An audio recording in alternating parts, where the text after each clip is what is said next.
தமிழ்நாட்டின் மேற்கு மற்றும் தெற்கு மாவட்டங்களில் தனியாக இருக்கக்கூடிய முதியோர்களை தாக்கி பணம் மற்றும் நகை கொள்ளையடிக்கும் சம்பவங்கள் அதிகமாக அரங்கேறி வருகின்றன.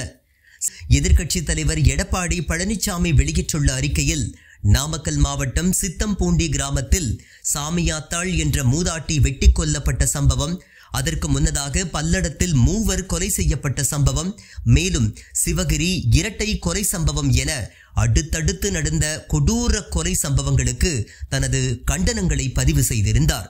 தமிழ்நாட்டில் வீடுகளில் தனியாக இருந்தவர்கள் அவ்வப்போது கொலை செய்யப்படுவது நடந்த நிலையில், கடந்த ஆண்டு பல்லடத்தில் நடந்த கொலை சம்பவத்தை அடுத்து இந்த விவகாரம் விஸ்வரூபம் எடுத்துள்ளது. அதே நேரம் குறைந்த காலகட்டத்தில் வயது முதிர்ந்த முதியவர்கள் கொல்லப்படுவதும் அதிகரித்துள்ளது. பல்லடத்தில் அலமேலு, தெய்வசிகாமணி மற்றும் அவரது மகன் செந்தில்குமார் ஆகிய 3 பேர் கொல்லப்பட்டனர். இந்த சம்பவத்தின் விசாரணையின் போது அதே பகுதியில் இதே பாணியில் 3 கொலைகள் நடந்ததாக முன்னணி செய்தி நிறுவனத்திடம் பிற்படுத்தப்பட்டோர் கூட்டமைப்பின் தலைவரும் ஓய்வு பெற்ற காவல் உளவுத்துறை துணை ஆணையர் ரத்ன சபாபதி தெரிவித்திருந்தார். இந்நிலையில் ஈரோடு மாவட்டம் சிவகிரியை அடுத்த விளக்கேத்தி கிராமத்தில் ராமசாமி மற்றும் அவரது மனைவி பாக்கியம்மாள் ஆகியோர் அவர்களது தோட்டத்து வீட்டில் தனியாக வசித்து வந்த நிலையில் கொடூரமாக கொலை செய்யப்பட்டதோடு பாக்கியம்மாள் அணிந்திருந்த 10 பவுன் நகையும் கொள்ளையடிக்கப்பட்டிருந்தது. இந்த கொலை மற்றும் கொள்ளை சம்பவத்தில் தொடர்புடைய குற்றவாளிகள் 3 பேரும் பல்லடத்தில் நடந்த கொலைக்கும் சம்பந்தம் இருப்பதாக காவல்துறையினர் தெரிவித்திருந்தனர்.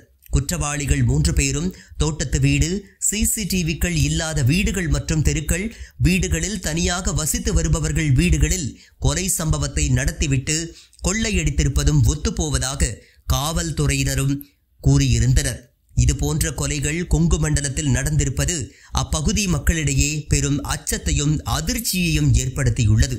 இதற்கு எதிராக எடப்பாடி பழனிசாமி கண்டனம் தெரிவித்ததோடு, பல்லடம் கொலை வழக்கில் ஈடுபட்டவர்களே இந்த குற்றச் செயல்களிலும் ஈடுபட்டார்களா என்ற சந்தேகத்தை எழுப்பியுள்ளார்.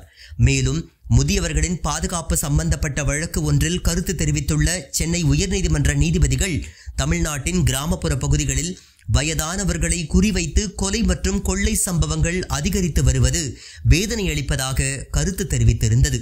தமிழ்நாட்டில் சட்டம் ஒழுங்கு பிரச்சினை, முதியோர் கொலையை தடுக்க காவல்துறை எது போன்ற நடவடிக்கைகளை மேற்கொள்ள போகிறது என்றும், ஏற்கனவே தனியாக வசிக்கக்கூடிய முதியவர்களின் கணக்கெடுப்பு தொடங்கி இருப்பதாக காவல்துறையினரின் தரப்பிலும் தெரிவிக்கப்பட்டுள்ளது.